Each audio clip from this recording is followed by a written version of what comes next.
Hey Cardfighters, Chris here from Vanguard Central, bringing you another deck from our budget deck series. Remember, all these decks are about $30, excluding commons. This week we have a budget Genesis Witch deck, and the winning image for this deck is going to be, you want to Soul Blast and just get cards out of your deck, so that most of the cards left in your deck are going to be triggers.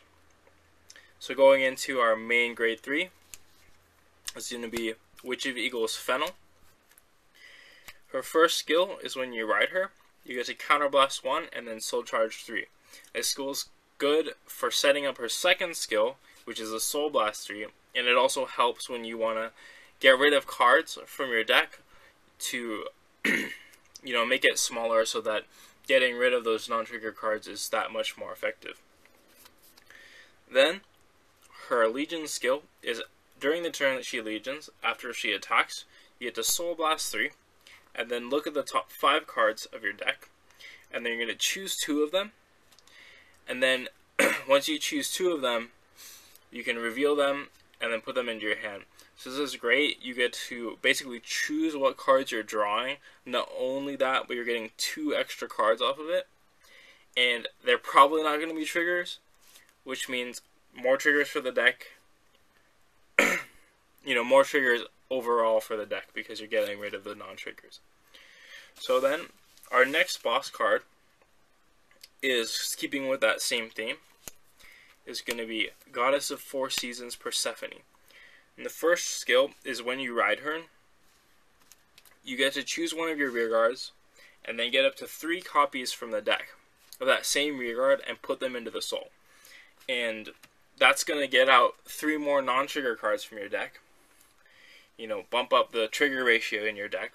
And it also helps set up a lot of the soul blasting that's going to happen. Especially for her skill, because it's Soul Blast 6. So getting into that, it's a Limit Break 4 skill.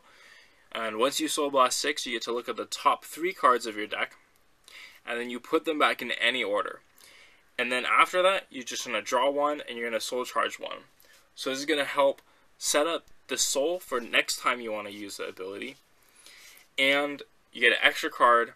And then you're probably going to put a trigger on top of your deck, because you get to look at 3 and you're only getting rid of 2 of them. So you're going to leave 1 on top, which is going to be the trigger you're going to use, to crit your opponent, and they're going to be scared of that trigger.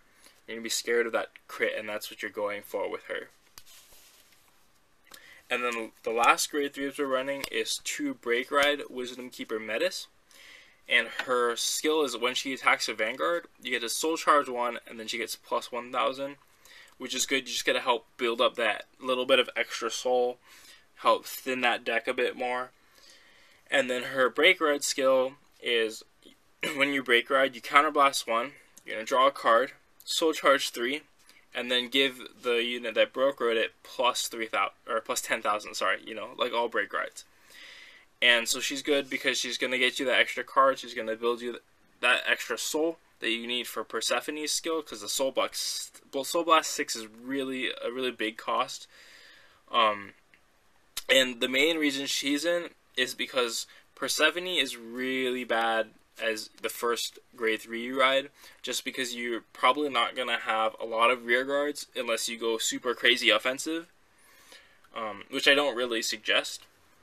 And then, you're not going to have a lot of choices for her on-ride skill to put things in the soul. So that's why we have the Break Ride to help not ride her first, because it's really just not optimal. So next, we're going to look at the grade 2s. Starting off, we have 4 of Fennel's Mate, Witch of Golden Eagles Jasmine.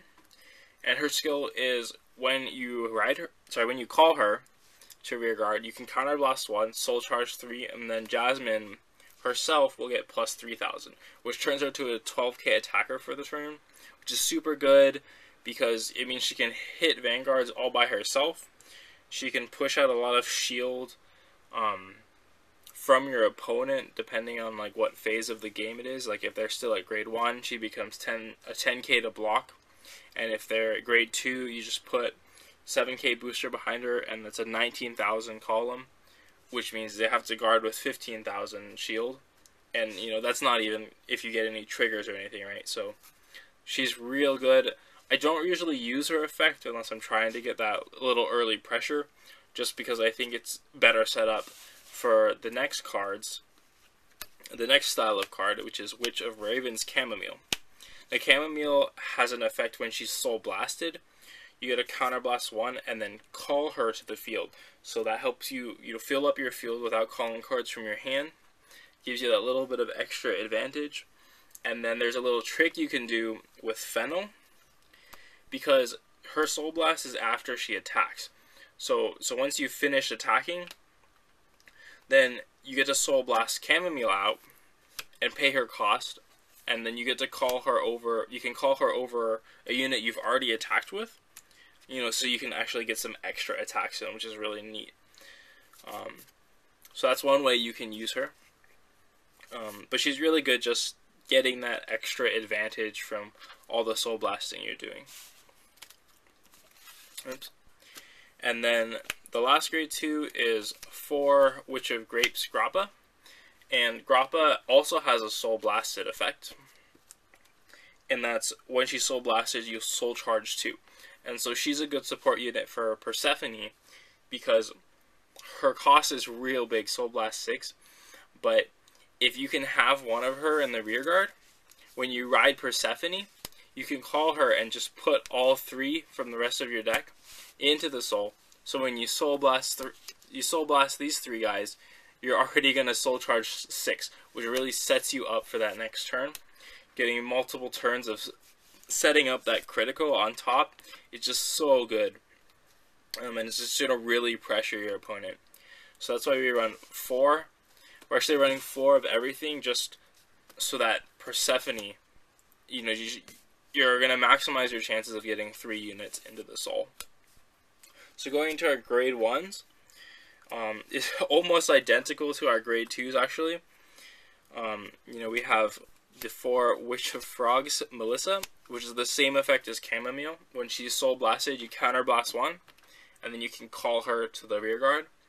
So, you can use her to set up those extra attacks.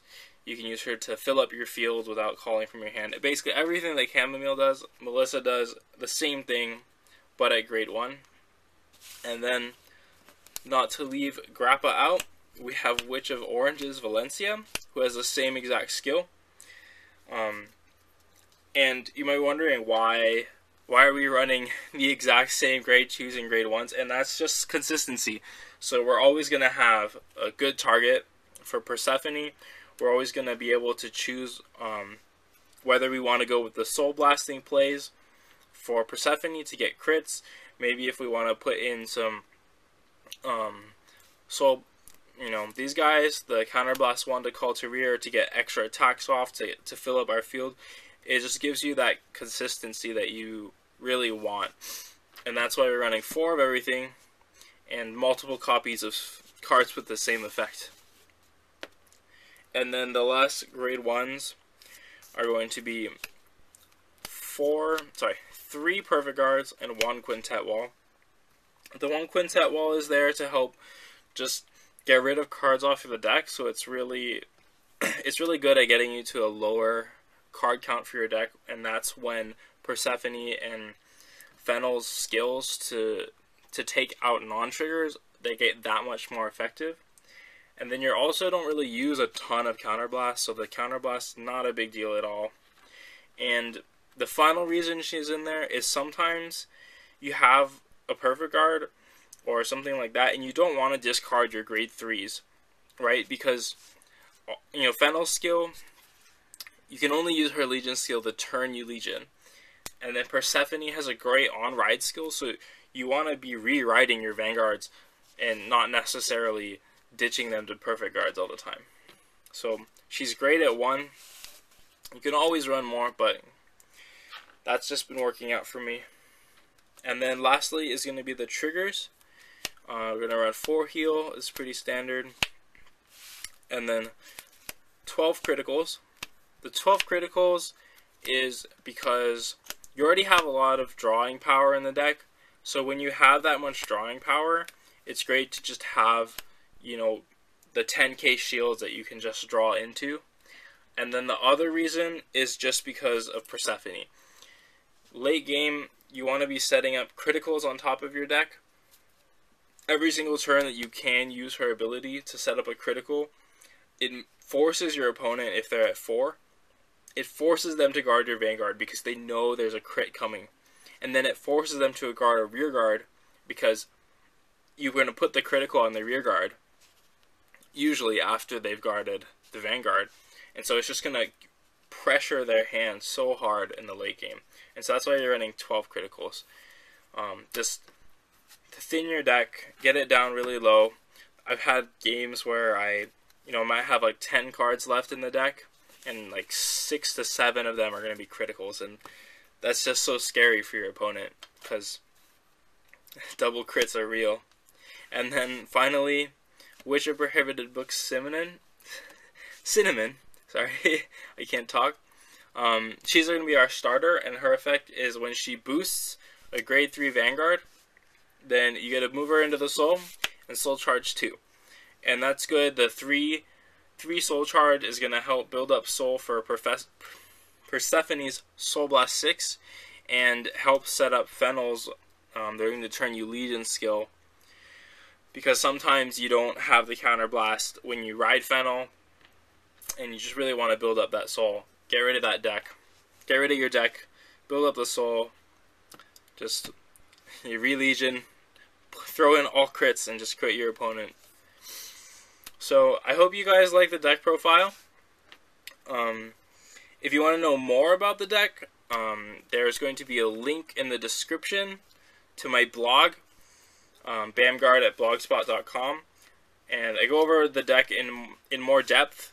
I've got some matchups versus some of the top tier decks, some tips on if you want to add some money to the deck, make it a little bit more competitive, because again, they're only $30 excluding commons. So yeah, thanks for watching. Give us a thumbs up, subscribe, and if you have any questions, anything you think we can do better, in our videos, anything like that, please comment and let us know. Vanguard Central, out.